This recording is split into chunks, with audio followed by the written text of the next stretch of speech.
काशी दास को भी आज्ञा करते हैं तो मंच में आए। ये जो आप कारीगरी देख रहे हैं ये काशी दास के द्वारा जो बनाया गया है बूंदे जनरेटर,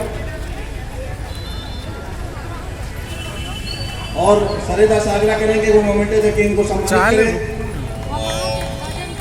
एक बार जोरदार ताली से इनका स्वागत किया जाए। और ये जो विद्युत सज्जा आप देख रहे हैं अजीत सांधी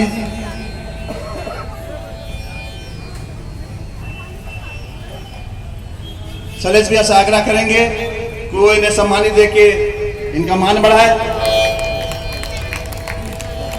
और ये साउंड सिस्टम जो आप लगा हुआ देख रहे हैं हर साल की तरह इस साल भी चिंटू ने लगाया है। चिंटू जी से आग्रह होगा कि वो मंच के सामने आए और शैलेश भैया से आग्रह होगा कि वो सम्मानित करें।